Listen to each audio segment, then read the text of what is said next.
Welcome to another episode of Electable. I'm Deb Chubb, and we're here to talk about the 2022 general election with Joe Mackey, wonderful Joe Mackey from the Congressional District 4. He's the new Congressional District 4 chair for the Democratic Party and ran for Congress in 2020 for the 4th Congressional District. And as he likes to say, a lifelong Hoosier Democrat. So, and I'm so grateful for you joining me, Joe. We've had some great conversations about Democratic politics in Indiana, and we need your insight more than ever after that election. So, so we know what happened, right? We know that it was, pretty much a bloodbath for Democrats all over the state, and we know this other weird thing, that Indiana was a complete anomaly among other states in the country who elected many Democrats, who did not elect election deniers. And for some reason, Indiana just became completely invisible in my mind in these elections. And I was even struck by hearing an NPR radio broadcast where they were talking with an expert on gerrymandering and all this, and they were talking about it, and people called in, and one woman called in and said, I'm from Indiana, and I don't ever hear anyone talking about Indiana. Why is that? Right. And so the woman asks, the expert, well, what's going on about Indiana? And he says, oh, Indiana, yeah, one of the most gerrymandered states in the country. He says they even lost a congressional seat this year. Right. And I was like, we are so invisible that the experts don't even know that we didn't lose. Right. Well, it's really shocking. And so Indiana just seems so isolated from the rest of the country. Tell us what happened, Joe. If I might, Hoosier Democrats are famous for sending their political dollars out of state. We fund races in Kentucky and in Maine, in Georgia, in Arizona, in Texas. We fund races all over the country. We send our money to Democratic organizations around the country, and it goes elsewhere.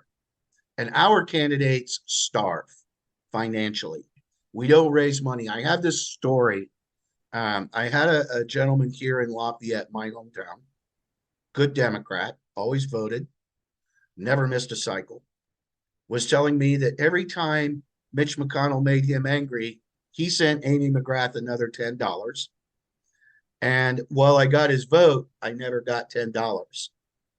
And this is where I think a big part of the problem is Hoosier Democrats. We sent, I think in 2020, we sent $8 million out of state. 8 billion? 8 million. Okay. $8 million. And as a result, we all suffered because now those local candidates here, pardon me, are all competing in the same money pool. So we are trying to fund every race because we're sending our money elsewhere. It doesn't come back. And this is a story that is repeated over and over by candidates that run at the federal level. We watch the DNC completely ignore Tom McDermott, completely ignore him. But it wasn't just McDermott. Tim Ryan over here in Ohio should have won that race and was completely ignored by the DNC, the National Democrats. And I think this is a problem. We fund everyone else, and none of that money's coming back. And it has become my mantra. Spend local. Spend your political dollars locally. If Mitch McConnell makes you angry, send one of your local Democrats $10. It's that simple. We're the ones that are living under the yoke of a radicalized right-wing government. And no one is spending hundreds of millions of dollars here, like they do in Georgia, like they do in Florida. And as a result, we suffer. We pay everyone else, and we suffer. And the hope, it's mind-boggling to me. We're inundated with emails every day from nationalized campaigns across the country, and almost no emails from our own candidates because those wealthy candidates from out of state, they're buying us. They're buying our contact information from the DNC or whomever it is, and we struggle with that. So that's a big problem on the financial end of funding campaigns. That's one problem, Deb. Secondly, is this: um, we have here in the district what 4 or 5 what I call functioning parties, and everyone else is trying to hold their own because we live in a state where candidates, Republican candidates, conservative candidates for school board are receiving more money from outside organizations. They're raising more money than our state candidates are raising to be on a school board. So, outside money on the Republican side comes in. We don't get any of it. Our money goes out. That's the financial imbalance in a nutshell. Presence. We must develop a presence. And I've had Republicans in the rural areas tell me this. I don't hate Democrats. I've just never met one. And that's a real problem when you're claiming to speak for the people of Indiana. Our district is 60% rural, and we lack the kind of presence that we should have. So that's the second problem: is how do we engage? How do we support our Democrats in these rural counties? Because they obviously need it, and we tend to just not focus. And I've had a number of chairs of rural counties here. Well, all of them have told me our state party doesn't really engage with us. And they're feeling more and more isolated. And as a result of that isolation, they are not able to field candidates. Pardon me. I go into the rural counties and I meet a Democratic candidate. The first question they want to ask is there any state money available for us? And the answer is always, well, no, sorry. So, it's compounding itself. So we have that. The Democratic Party is not as homogeneously oriented as, say, the Republicans. So our federal candidates here are constantly in a state of coalition building. And this brings us back to the straight party ticket. Republicans, they don't care. They go into the booth. If it's an R, they vote for them and they go home and say, I've done my duty.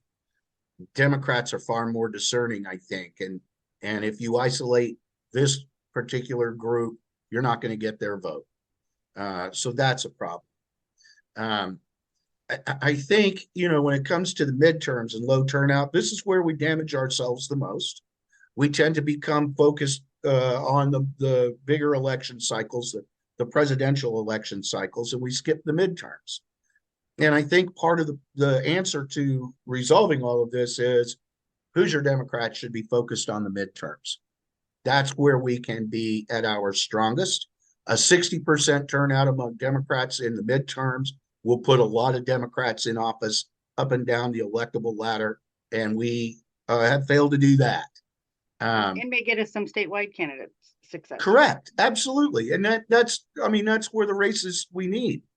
We need the state reps, the state senate, but we also need county council seats, county commissioner seats, township trustees and boards. There's just a number of offices. County clerk offices are so important. And the Republicans have done, in my opinion, a very good job of getting Republicans elected to those offices. So, part of the engagement process I'm talking about is actually understanding what's going on in our rural communities that we should be addressing. And that means staying out there like State Senator Ford and engaging. Go out and talk to the volunteer fire departments in the rural areas. I've had fire chiefs tell me we are understaffed, underpaid, and under-equipped. I had one fire chief out in a rural area, God love him, tell me I staffed my firehouse with 70-year-olds during the day. And when I'm at work, I pray to God nothing bad happens. Jeez. So this is first responders in the rural areas. And secondly, look at the issues out there that we should be talking about every day in the rural communities. And this strikes close to my heart.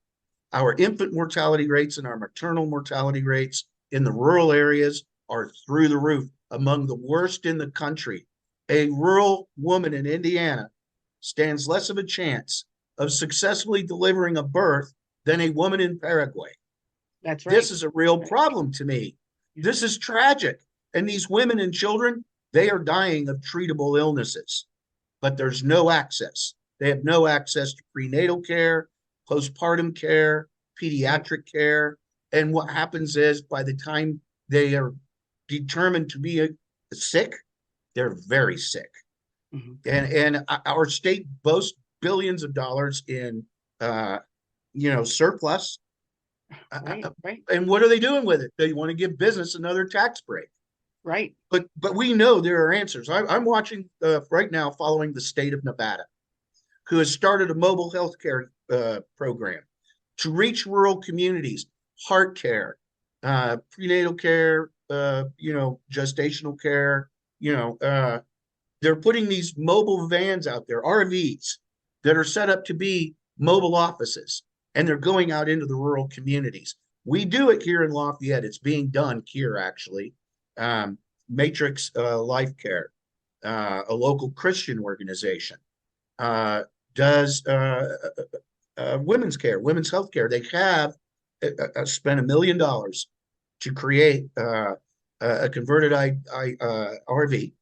It is a gynecological office on wheels, and they staff it with a doctor and with nurses, and they go out into the rural areas, and they tell me it doesn't matter where we go. We advertise, in advance. We're going to be here for these hours, and when we go, there's always a line of women waiting to see us. And some of them are in their late 20s and have never had a gynecological exam. Yeah. Many of them are well into their pregnancies and are not in a prenatal care program. Right. This is what we're up against. And this is what Democrats need to be talking about. Is, okay, do we need $6 billion in surplus? Does business need another tax break? Or do our damn women and children here in Indiana need some damn health care? It's that simple. And these guys better wake up and understand that clock is ticking. Yeah. So on that point, I will say, Indiana did commission a maternal mortality study and published a report in 21. And the findings were just, gobsmacking. Correct. 80% or more of the deaths associated with pregnancy were found to be preventable. I mean, just the crazy statistics and the recommendations. They made very good recommendations. Much of them things that you're talking about, expanding maternal health resources into urban or rural areas, as well as, doing something to help women with childcare. Oh, and as to Nevada, I will say that Nevada was, I think, the first state in 2020 to elect a majority female state legislature. Well, and so there you go. I'm all about getting women elected, Deb. I am all about it. The Democratic Party here in Indiana, our state party, just created a women's caucus. I want every woman in Indiana, Republican, Democrat, get involved. Here's a real opportunity. I know there have been some criticisms of the organization that was chosen. It's not strong, I've heard. It's not strong enough. But that's a benefit to Hoosier women, because we get to get in and give ourselves a strong voice. And maybe at the national level, we can control that destiny. Women can control Hoosier women's destiny. And that's, to me, important. Rush that organization, sign up, get involved, and, breathe some life into it, because it's quite clear that the people in the state house right now on the Republican side aren't talking to you. They're not talking to women. Look at what's going on with SB1. Here is very soon, and next, January 19th? Yes, yeah. January 19th. SB1 is in the courts. And here's the thing, and I go back to my more youthful years, Deb. You can tell I've got a decade or two behind me. I remember Governor Ann Richards, the late, great Governor Ann Richards, governor of Texas. Yeah. Talking to women and telling them, if you are not at the table, you are on the menu. That's right. And it's no less true today. Decades ago, it was said, it's no less true today. You are on the menu. and they are making a very real point of making you the prime course. Right. Women in this state are about to be subjugated. Their human rights are being stripped away. Their civil rights are being ignored. This is a real problem, and I hope that an organization like our Women's Caucus will come to life, that activists will get involved, that they will talk about this. This is a real problem, but they need to be talking in the rural areas too. They need to be talking to rural women. I don't care, Republican, independent, libertarian, doesn't matter. You are all in the same boat here. So these are issues that unite. There isn't a woman in the state who isn't well within her rights to demand an opportunity to have their voice heard. There is no reason we don't do this. So it's an interesting dynamic. I've been in this milieu for a while, and it's an interesting dynamic that, I mean, we all protested when SB 1 was passed. I mean, the huge protests, people came out and we worked, really hard. But a lot of that died down by the time the election came along. And, I feel like, talking to all those women, it's like I looked at all of you, I talked to as many as I could. And did you vote? Did you go back home and vote? I don't know what happened there. It seemed like such a disconnect. And I actually talked to young women who, said things like, "Oh, yeah, that's bad," but but the price of gas. And it was really shocking to me. And I'm not sure where the communication disconnect is, but there definitely is one. I can give you my perspective on it for what it's worth. Everyone has their 2 cents, I guess. So SB 1 is in the courts. So we aren't really seeing the full effect of SB 1 publicly.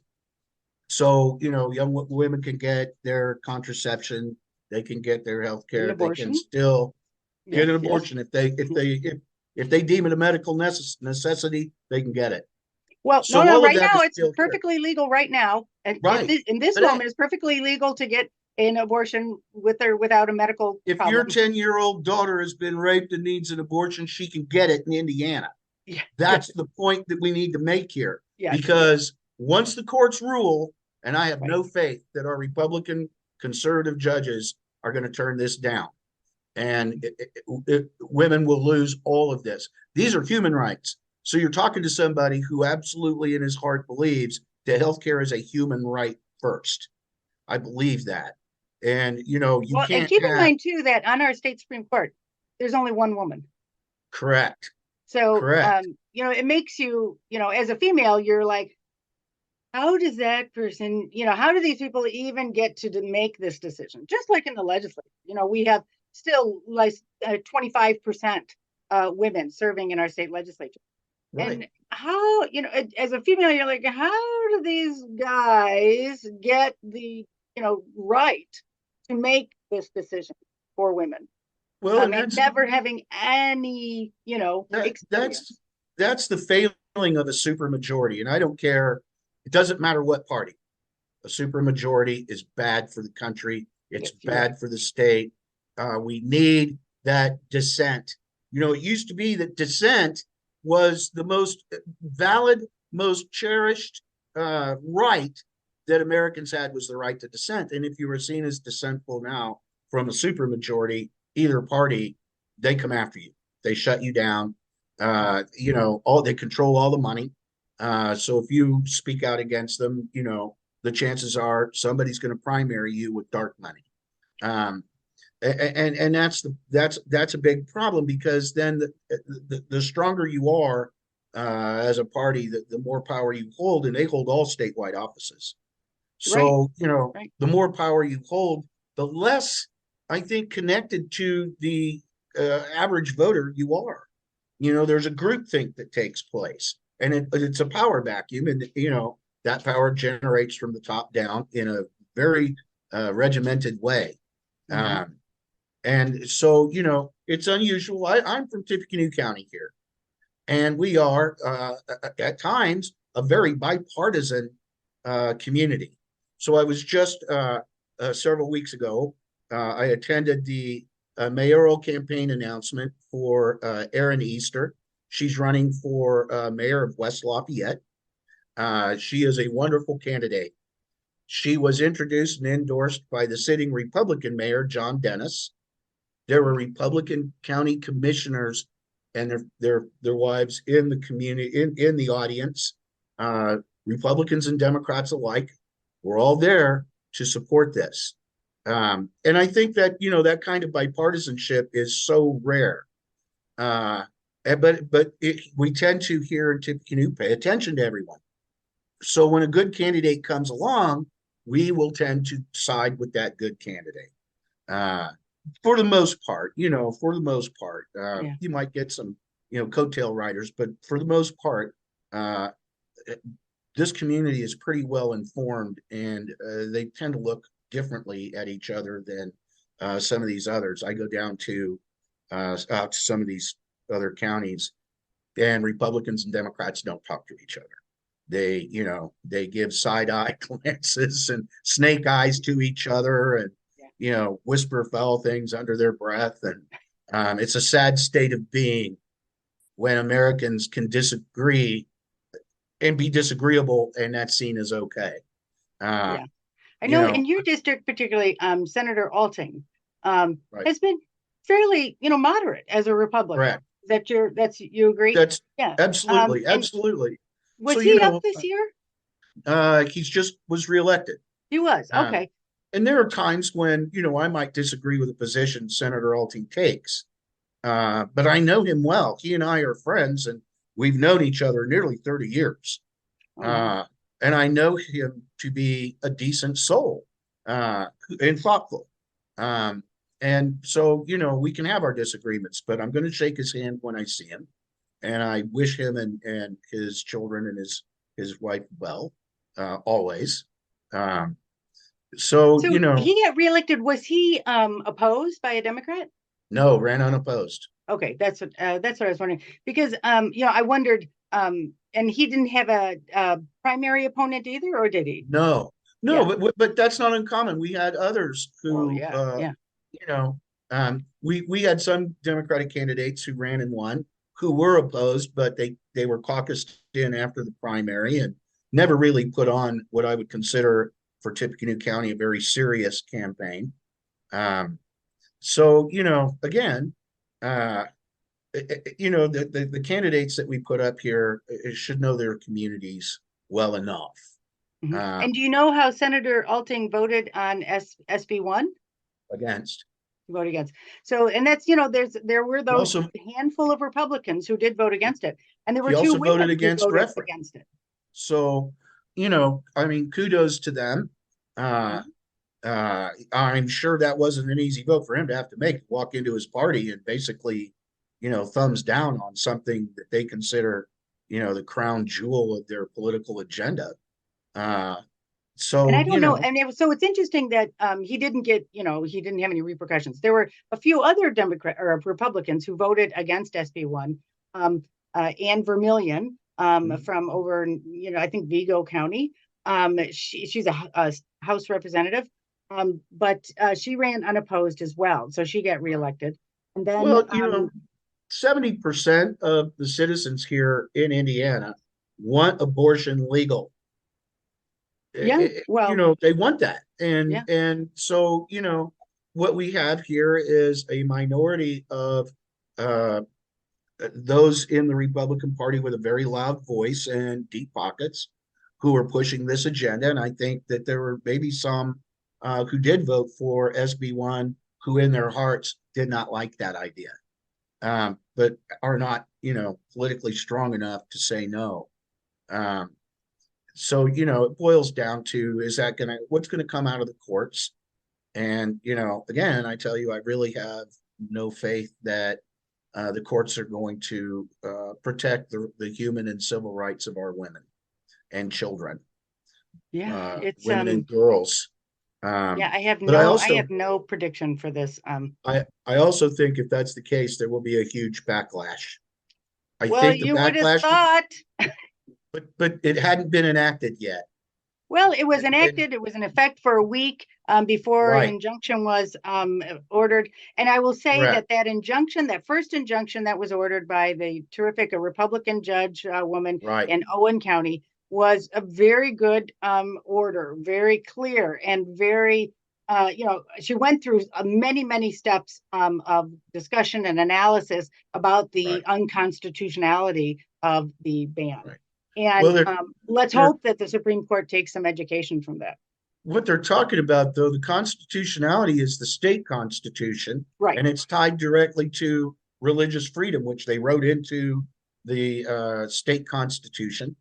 And so it is being challenged, but it's being challenged by Jewish women as well, Jewish and Oh, Muslim yeah. women. Right. So There's a second, so let's just clarify. There's actually two injunctions in place. One of right, them, the first one that was issued by the Republican woman judge in Owen County, only analyzed the ban as to its constitutionality under the state constitutions of right, guarantee of life, liberty, and the pursuit of happiness to all right, people in Indiana. The right, second injunction issued was based on the RFRA, the Religious Freedom Restoration Act, which does not allow Indiana to pass a law that infringes on your religious beliefs. And so that's the case where I believe there are 4 or 5 women plaintiffs. One was Jewish, one was Muslim, Universal Unitarian, Unitarian, one was yes, Episcopalian, right. and another one is I don't want to say satanistic, but uh, I something couldn't, like that. Anyway, but so and they all each have their own position, and I thought they did a good job, or the ACLU really, Ken Falk, that attorney at ACLU, really did a good job helping them, mold their positions and to really clarify and articulate their religious problems with this. And they, said in the petition for injunction, they are not having sex with their husbands because of the fear that they may have to violate their religious tenets, and have a carry a pregnancy to term when pregnancy they to would term, not otherwise under the using their own religious beliefs. right. So, Well, so and those are two very similar claims, and it'll be really interesting to hear this argument. It'll be I, just so interesting to hear these arguments I, because they are, I believe they're combining them. well, I think, there's also a demographic that really isn't, so it's seldom mentioned in this conversation, and that is those who hold no religious belief. Agnostics are now being subjected to somebody else's religious beliefs enacted in law. And, Right. we have civil law, and that is about all of us and not just some of us. And I'm Roman Catholic. I deeply respect uh, anyone who says I will never have an abortion, and God willing, they will never be put in that position. But I've also spoken with women, Roman Catholic women, who required a DNC, and for legitimate medical reasons. Mhm. Um, and I don't want to see that right uh, taken away. I think a woman and her doctor can arrive at uh, the conclusions they need to proceed medically in whatever direction. I've always been a promoter of life, and we lost 2 children in just 30 months, and I know the burden that is born when you contemplate the life you had and it's gone. So I understand the deep emotional and literally assault on faith that can have. But I think that is a cross that is given to all of us individually, and we pick it up or we don't, and that is a choice given to us also by God.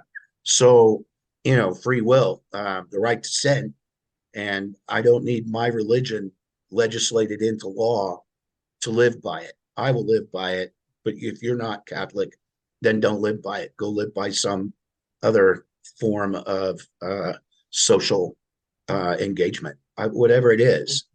Absolutely. So, but I think once they enact SB1 and it is fully enacted, and a sleeping tiger, if you will, is going to wake up. Um, so, in the meantime, there are other issues facing women that also we should be addressing. We should Absolutely. absolutely. What good is it to say you can't get an abortion in a rural community where women can't even get health care? Yeah. This is to me the ultimate Right. irony. Opportunities in small business and in corporate America might be getting better, but you're still getting 75 cents on the dollar that a man would Yeah. get. Yeah. Um, Indiana has actually gone backwards in pay equity. why not? That seems to be, the trend with our Yeah. state house. Two steps back, one step sideways. Right. Uh, Right. so I'm sorry. But yeah, so I think there's opportunities to speak beyond just the right to choose. How about the right to have health care, the right to access affordable education? Let's talk about that. It kills me when someone my age says, well, when I went to school, I worked a full-time job and, I took the summer off and then and these Right. kids are, coming out of school, $60,000, $70,000 in debt. That's just for a bachelor's degree. And then going on, and I will tell you, Deb, when Patrick was at Riley, I spoke with a young physician, a young woman, and I say young, she was 30 years old, Yeah. practicing to be a genetic scientist, a therapist. She was out to kill cancer. And she was telling me, Joe, before I'm done with my education, I will have $1 million invested in it. And I will Oh, be well into my 30s. I think she was looking at 3, maybe 4 more years to attain that goal. And to me, we should be investing in that young woman. right. Doctors, scientists, engineers, fields that we need, educators. Don't get me started on paying teachers. You Yeah. know, uh, I coached youth basketball and my hair went gray. So I can't imagine what, these educators are up against with 30 kids in a classroom all day long. God bless Yeah. them for Well, that probably, calling. I think most classrooms now are like 40 kids. Right. I Why mean, not? because there's Because a huge teacher shortage. again, a step back, we're Yeah. watching rural schools close down, Hmm. not because they don't have the student population, but because the way the state has organized funding for schools, the bigger the school, the more the kids, the more money you get. And at the end of that, tail end of that, are rural schools. So we have kids in rural communities who are on school buses 2.5 hours each way, five Right. hours a day on a school bus, no internet, mind you, so no homework gets done. Teachers are telling me, Joe, we have to have the kids have to get their homework done before they leave at the end of the day, or I have to allot time in the morning for them because they don't have internet. We watched, and the shutdown occurred, and in the more urban and suburban areas, they said, "Well, we're going to go to e-learning," and Hmm. everybody talked about e-learning. But we had school systems out there that had no internet.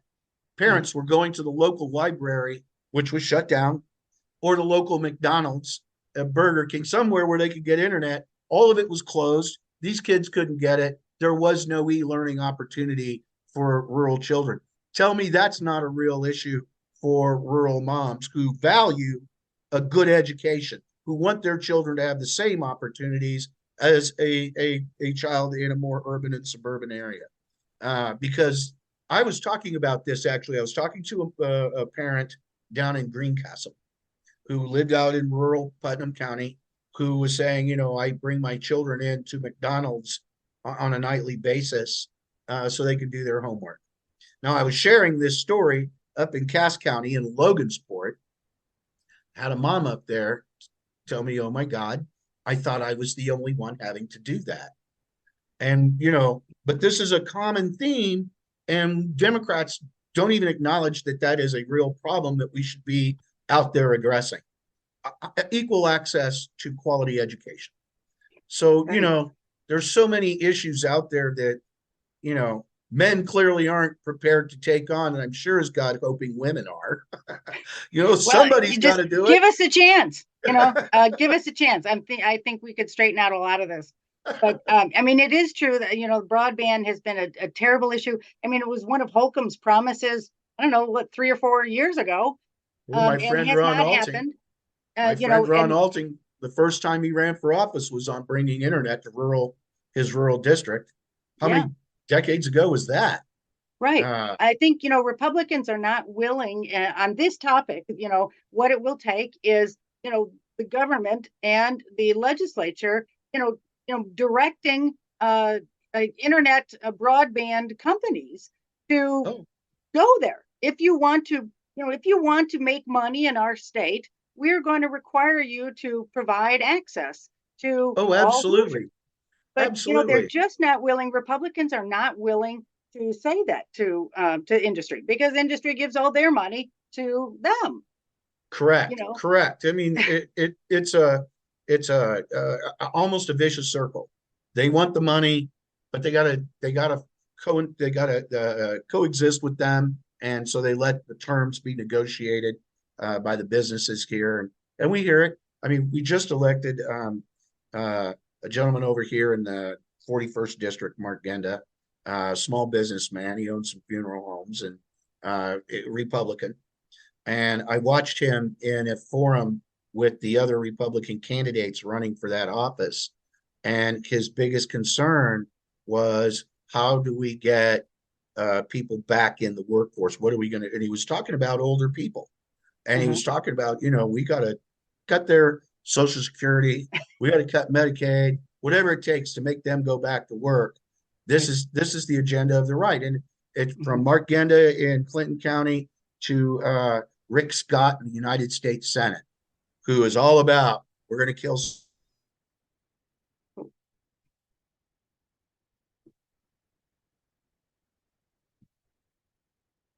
Oh, Joe, you froze. Joe, you froze. Oh no. About came out of the There you are. Social Security fund. Mm-hmm. It came out of Social Security, and he's not talking about paying it back.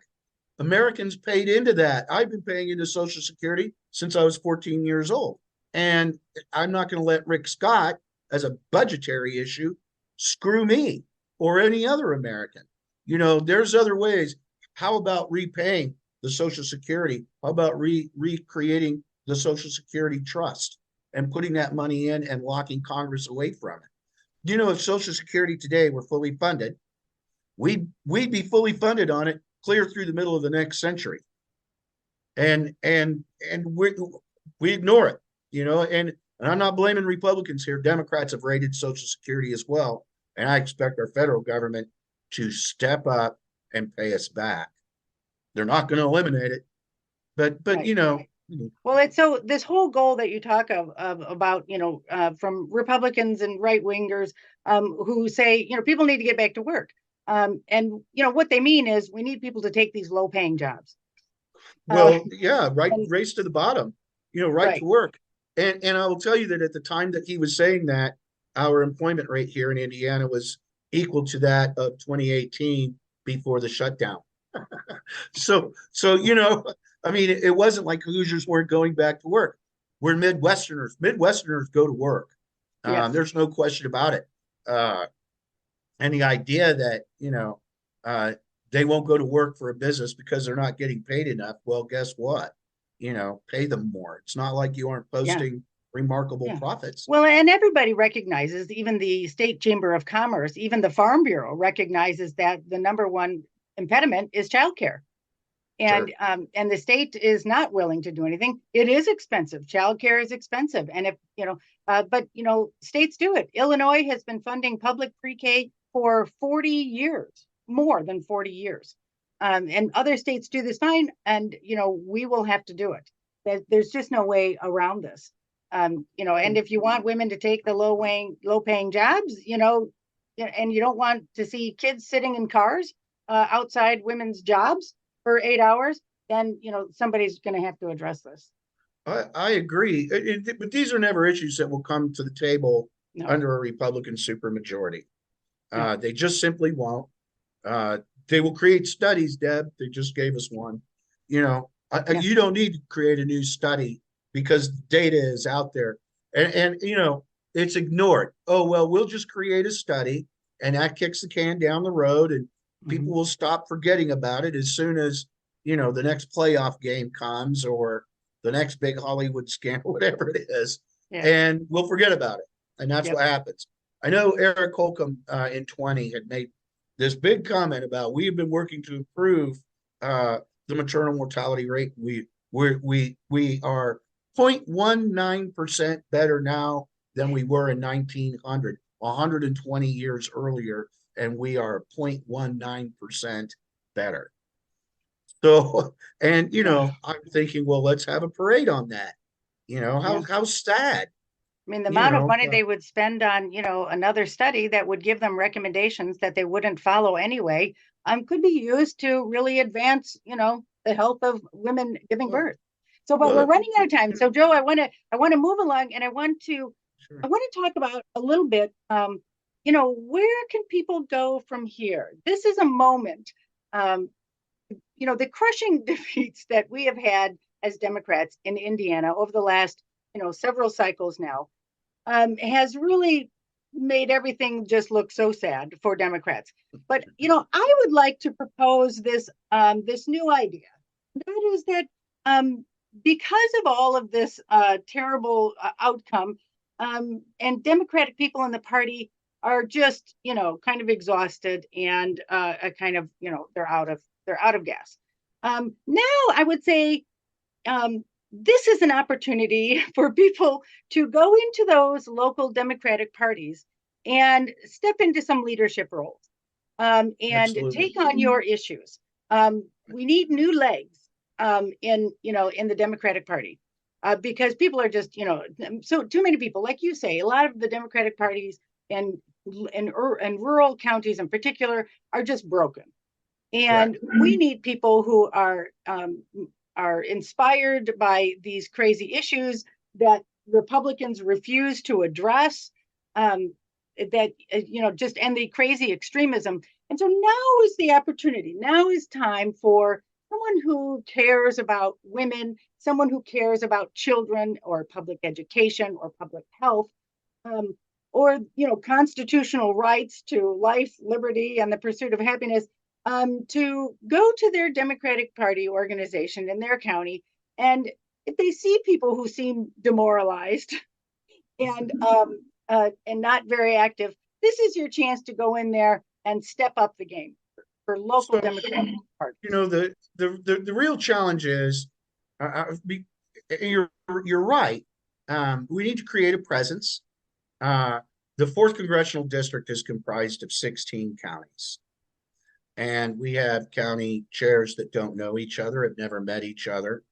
We are a district that for years operated very loosely. Every county kind of did their own thing. So there was no concerted effort to unite us, to determine what issues were out there that we should be addressing. And it has hurt us. And so we have begun now, as a district, the process of creating a number of different committees for the purpose of outreach. And every one of them have their own specific goals, and we're going to work and coordinate to make those goals transpire, to achieve our objectives. This has not been done for a long time. It was a hard sell. Deb, it was a hard sell to run on change. This wasn't the first time I ran to be a district chair. It's the second. The first time I was defeated because, honestly, change is scary. Hoosiers are like hobbits. We don't like change, but change is necessary. And then we went through, we got into September of 2022. And I think a number of our chairs just woke up and realized that we're not doing it right, and we're never going to do it right if we don't alter how we function.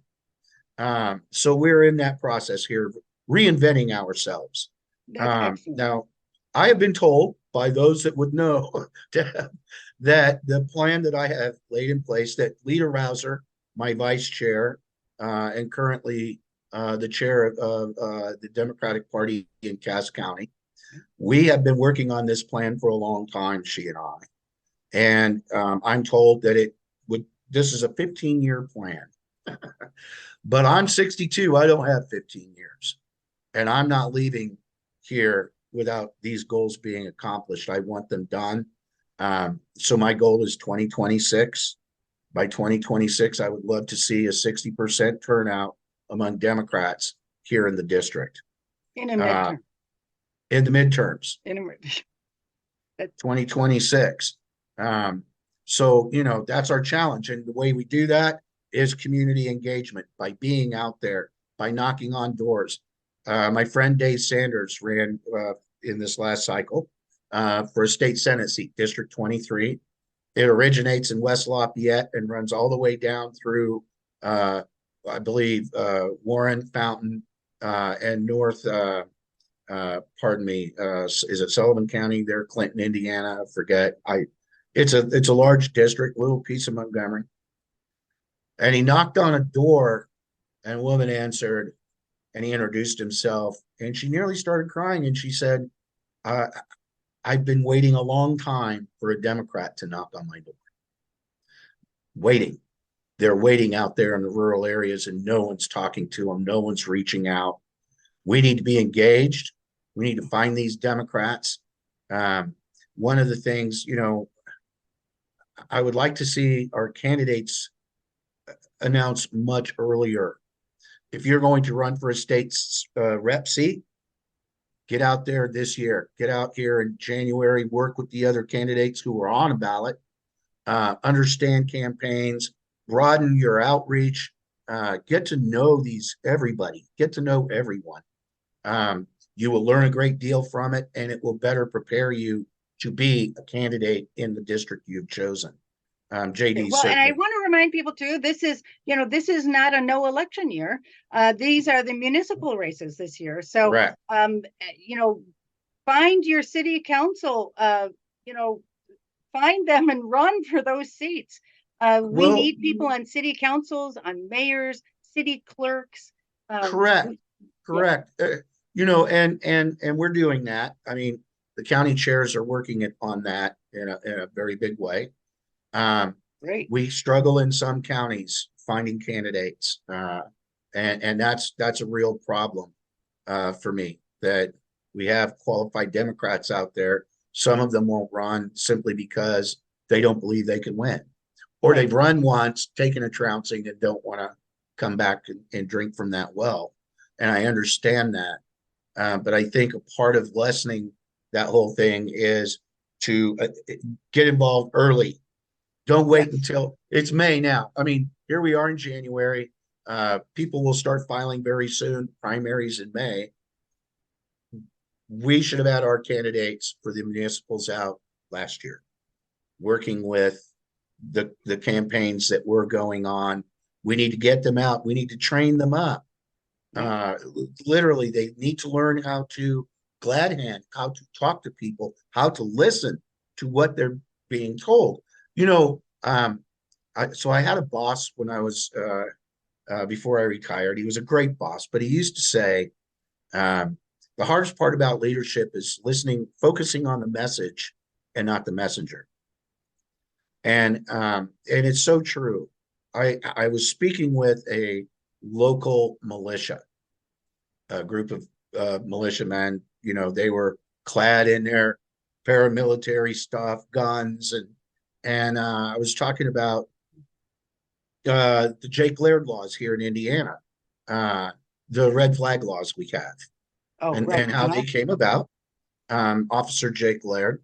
Now, those red flag laws were literally created under then Governor Mitch Daniels and a Republican majority state house. There wasn't Democrats. We didn't create this, and we supported it, but it came. The Republicans here under Mitch Daniels literally orchestrated the red flag laws we have. Now, you talk about nationalizing those laws, and Indiana's was actually put up as a model, and the same people will tell you, oh, you're going to take my guns. So it's just this irony. But I spoke about the fact that 80% of the women who are murdered in this country are murdered by men they know, family members. They're not strangers, and they're typically murdered in a domestic dispute where there is a gun in the home. Right. So Right. women, are being murdered. And I was talking to these guys about, women want you to talk about that. They want you to address that. And, you know, these guys, they understood that dilemma. It kind of rocked them a little bit. Um, but what we find most often, Deb, is they're pro 2A, we're anti 2A. We would rather stand across the street and shout filthy epithets at each other than actually sit down over a cup of coffee and have a damn conversation. And I don't know how we got there, but we got to dig our way out of this hole. We're supposed to be the shining light of democracy around the world, and we have allowed ourselves to become so polarized that we can't even bring ourselves to come together as families. How insane is that? Now, I mentioned earlier, I'm the youngest of eight. I have a pro-Trumper. I have a socialist. You know, I have That's great. a That's great. libertarian, an anarchist. We're all there. And when we get together and have these conversations, we have fun at each other's expense, but we love each other. And the conversation is funny. It is fun. And at times, everyone has a poignant point to make. Right. So nobody's right all the time. Uh, but when you sit and listen like this in an environment like that, you get an opportunity to learn, and we shun it.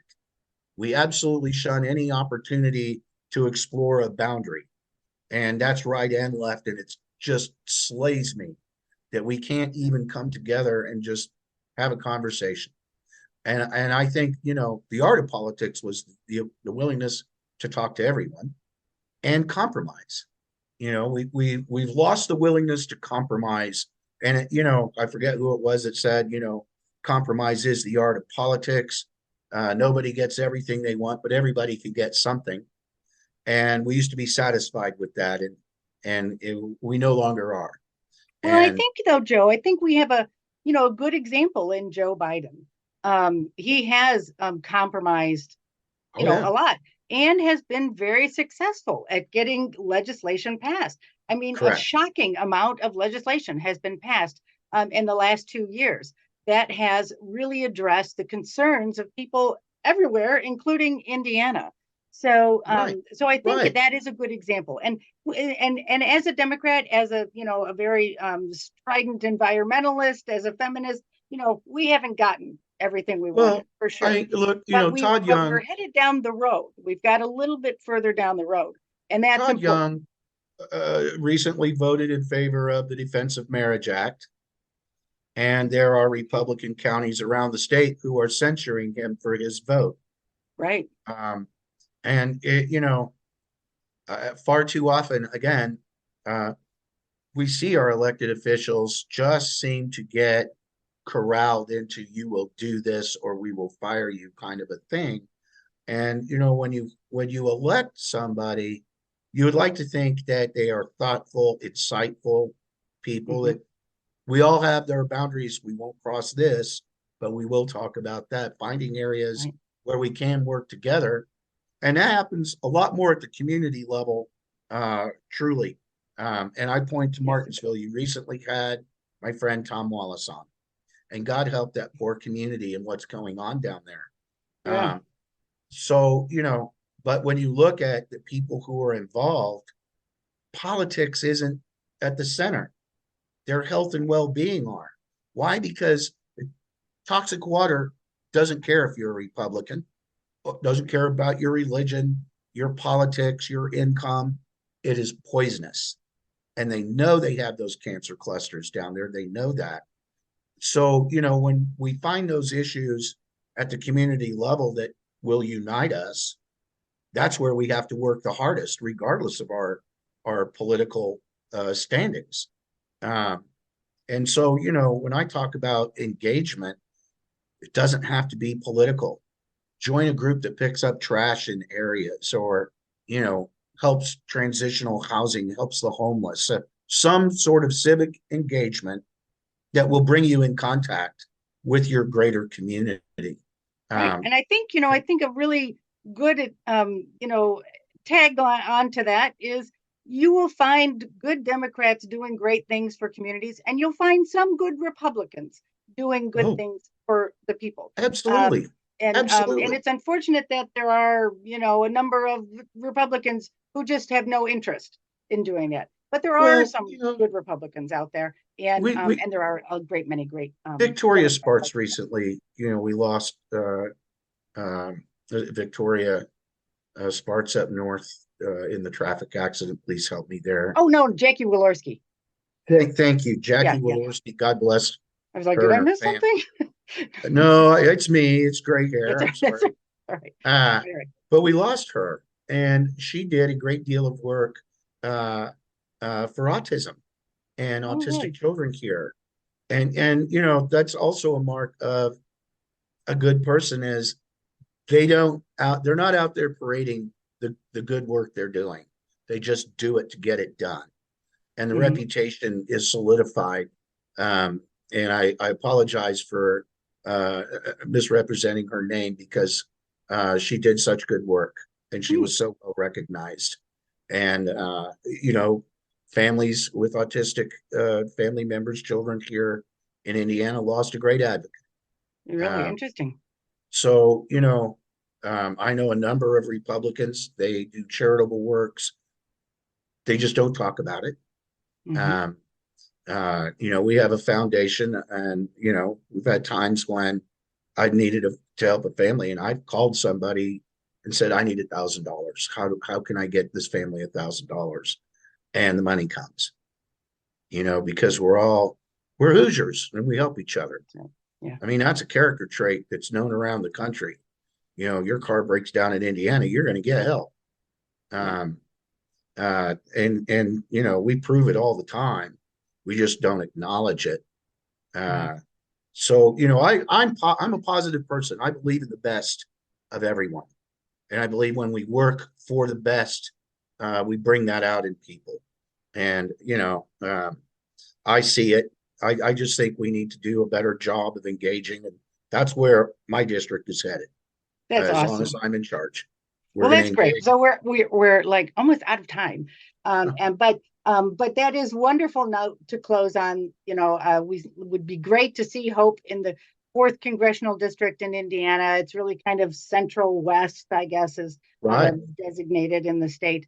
And we do need so much work there and so much help. And I just am grateful that you're there doing all this work because they really need you over there. Thank you. There's a lot of people there here doing this work. A lot of them.